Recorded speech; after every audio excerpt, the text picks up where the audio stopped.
महाराज, आज तक जिस प्रसन्नता की इच्छा आपके मन में थी, इस शिशु के आगमन से वो पूरी हुई। अब इस शिशु का नामकरण कीजिए, जिससे इसके नाम से इस राजमहल और आपके पूरे राज्य में सदैव प्रसन्नता छाई रहे। हम धन्य हुए मुनिवर। परमात्मा की कृपा और भूमि माता के गर्भ से हमें एक कन्या प्राप्त हुई है।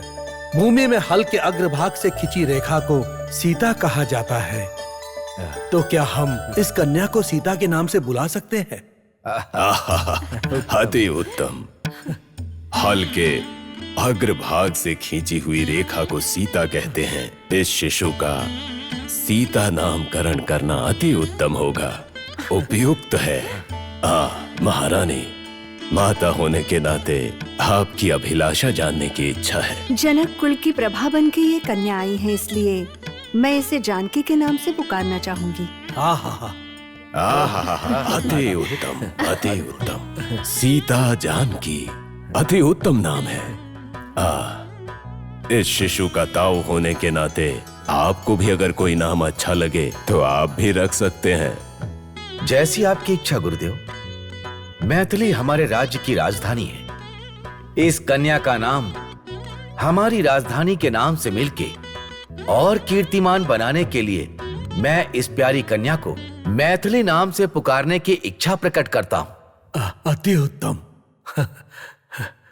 अति उत्तम। सीता, जानकी, मैथिली, अति उत्तम। सबके सब अद्भुत हैं। गुरुदेव, जैसे हम सबने अपने पसंद का नामकरण किया, वैसे ही एक नाम आपके सुझाव का हो तो हम धन्य हो जाएंगे। अवश्य महारानी। जिस प्रकार ये प्रकट हुई और जैसे ये बड़ी होगी और इसका वंश, सब बातों का ध्यान रखकर आप लोगों ने जो नामकरण किया है, अब मैं आपके वंश के अनुसार चिरस्थायी रहने वाले नामों का वर्णन करता हूं। महाराज जनक के वंशजों में प्रसिद्ध राजा निमि चक्रवर्ती अपना देह त्याग करके विदेह हुए, ये कथा सबको ज्ञात है। ऐसे विदेह राजा के वंश में महालक्ष्मी रूपा इस शिशु की प्राप्ति हुई है, तो इसका नाम वैदेही रखते हैं। उत्तम, अति उत्तम। सीता, जानकी, मैथिली, वैदेही, सभी बड़े ही प्यारे नाम हैं। इस कन्या के भाग्य से हमारे राज्य की कीर्ति अजर और अमर हो जाएगी, इसमें तनिक भी संदेह नहीं है। सावधान महाराज, सावधान महाराज।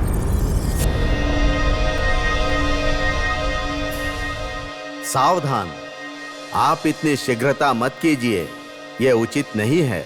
परंतु इसका कारण भी तो बताइए मुनिवर। ये कन्या स्वर्ण पेटी में इस राज्य की भूमि से आपको प्राप्त हुई है। ये वहां कैसे आई, इसका पता लगाइए।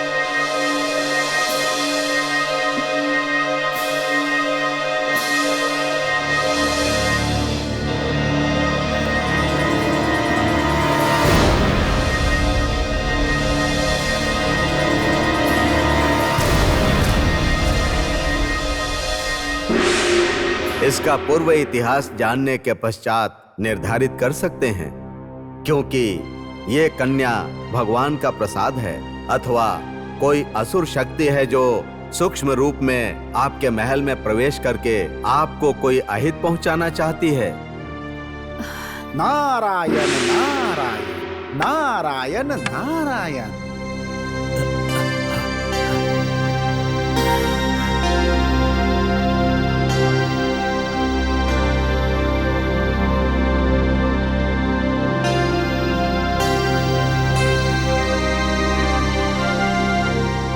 त्रिकाल ज्ञानी, त्रिलोक के संचारी देव ऋषि नारद मुनि का स्वागतम, सुस्वागतम। आपकी इच्छा की पूर्ति हो, आपका कल्याण हो।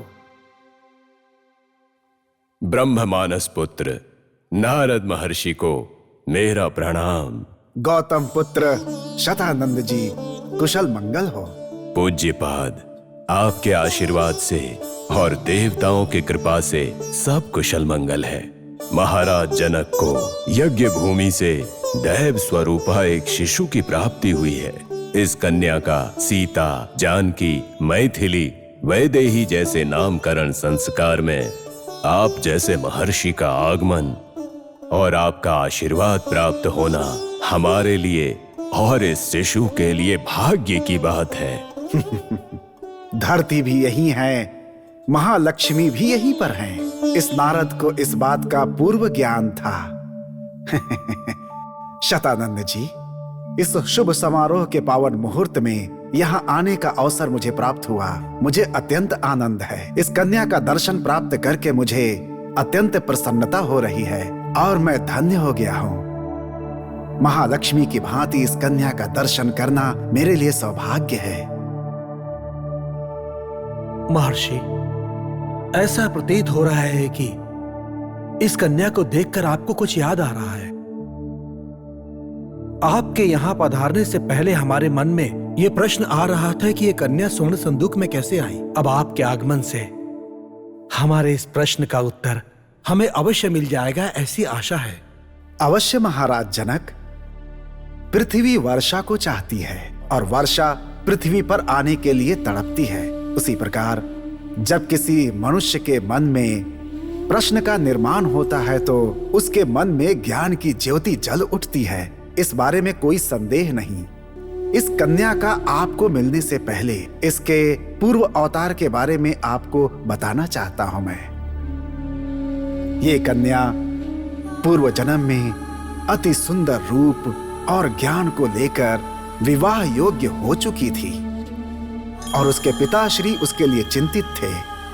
उनके पिताश्री अपनी पुत्री का विवाह उत्तम वर के साथ विवाह करने के लिए प्रयासरत थे। विवाह के विषय में बताने के लिए अपनी पुत्री के पास सूचना लेकर पहुंचते हैं और वेदवती,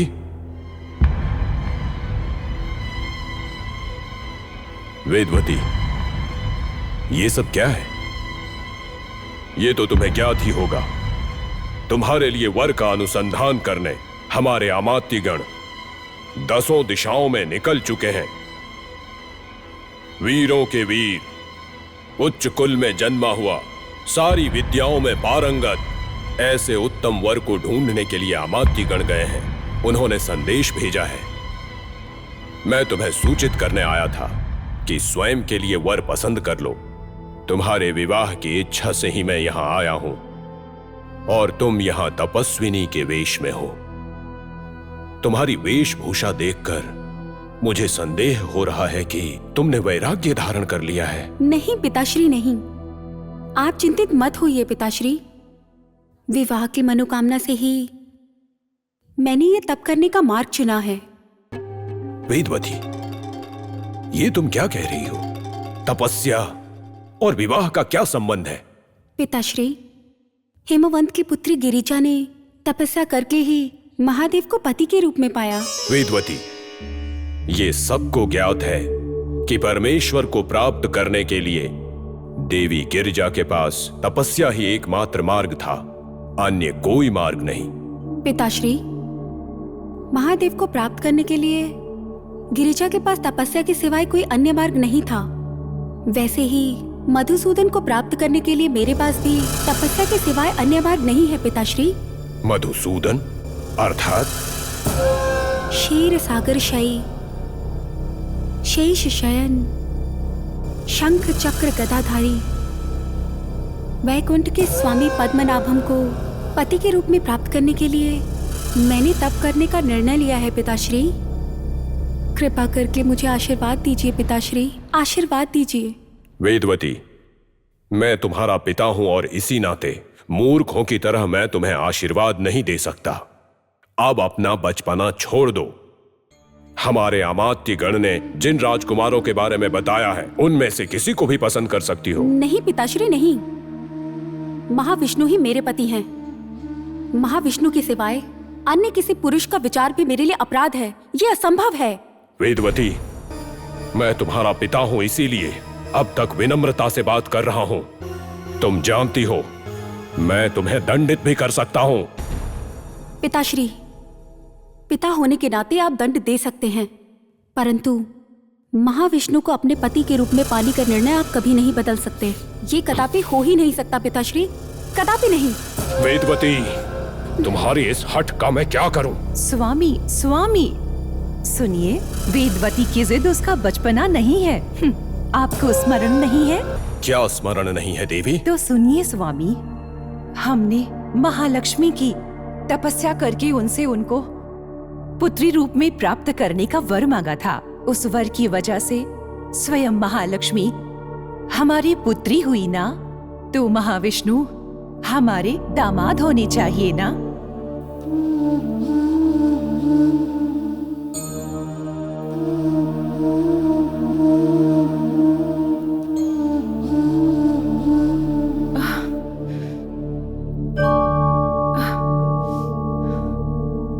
देवी, क्षमा करना। स्नेह में अंधा होके देवी महालक्ष्मी ही वेदवती है, ये सत्य मैं भूल ही गया था। बड़ी भूल हो गई। स्वामी, मैं भी कई बार मां होने के पश्चात भी पुत्री वात्सल्य में विभोर होकर महालक्ष्मी ही स्वयं हमारी पुत्री है ये सत्य भूल जाती हूँ। अब हमें हमारी भूल का स्मरण हो चुका है। इसके पश्चात वेदवती की तपस्या में हमें उसे आशीर्वाद देना चाहिए ना। अवश्य देवी, अवश्य। वेदवती, इस भूल के लिए क्षमा चाहता हूं मैं। तुम्हारे जन्म जन्मांतर के स्वामी को तुम्हें प्राप्त करना ही होगा पुत्री। तुम्हारी तपस्या से प्रसन्न होकर श्री हरि तुमसे अवश्य विवाह करेंगे। पिताश्री, आपने इतने प्रेम से मेरा पालन पोषण किया, इतना प्यार दिया, और अब मेरे मन की इच्छा को समझते हुए मुझे अपना आशीर्वाद दिया। मैं आपको कोटि कोटि धन्यवाद देती हूँ पिताश्री, धन्यवाद देती हूँ। मुझे अपना आशीर्वाद दीजिए पिताश्री, अपना आशीर्वाद दीजिए पिताश्री,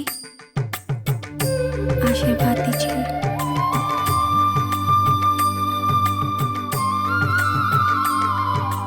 माता, अब मैं प्रस्थान करती हूँ। माता, मुझे आशीर्वाद दीजिए।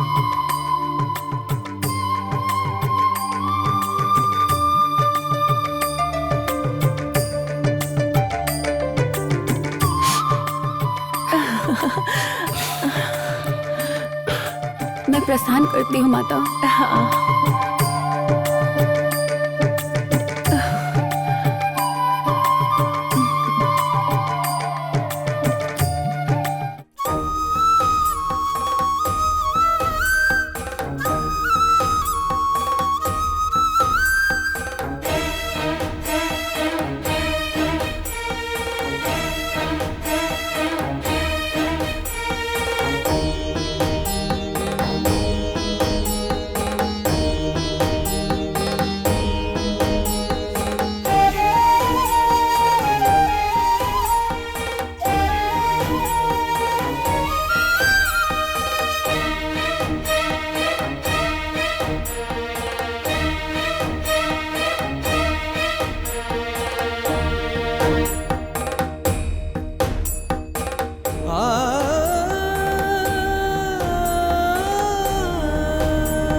महाराज जनक, लक्ष्मी और नारायण एक दूसरे से बिछड़ जाते हैं और फिर तरह तरह का अवतार लेकर सामान्य जन की तरह हर संकट को पार करते हुए फिर से एक हो जाना ही उनकी लीला है।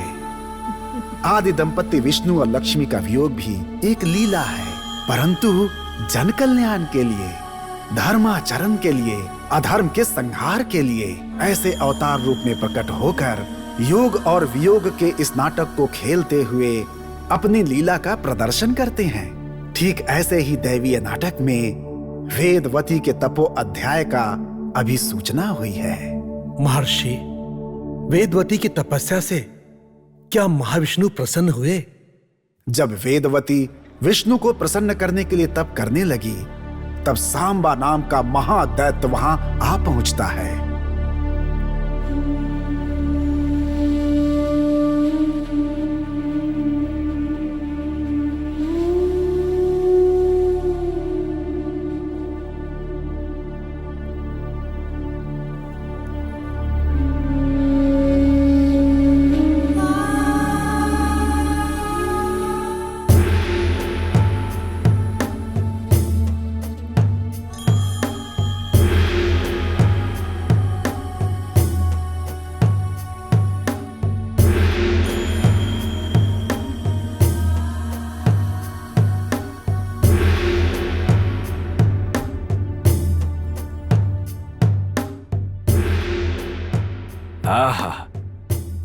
कैसा अद्भुत सौंदर्य है। देखते ही इसे वश में करने की वासना जाग रही है। हे सुंदरी, मेरे मन में तुम्हें अपना बना लेने की इच्छा है। निराभरण होकर एक तपस्विनी के रूप में भी तुम मुझे आकर्षित कर रही हो कन्या। यदि आभूषणों से सजा कर रानी बना दिया जाए तो आहा, मैं इसे अवश्य अपना बनाऊंगा। इस सौंदर्य को अवश्य प्राप्त करूंगा। यदि ऐसा नहीं हुआ तो ऐसा पौरुष व्यर्थ है। हाँ, ऐसा पौरुष व्यर्थ है।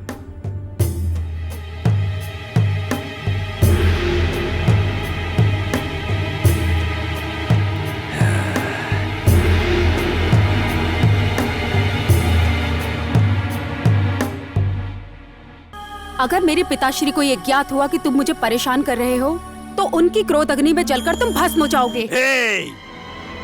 तुम्हारे पिताजी से मैं भयभीत नहीं होता, ना ही तुमसे भयभीत होता हूँ। अब तो एक ही मार्ग बचा है, बल प्रयोग।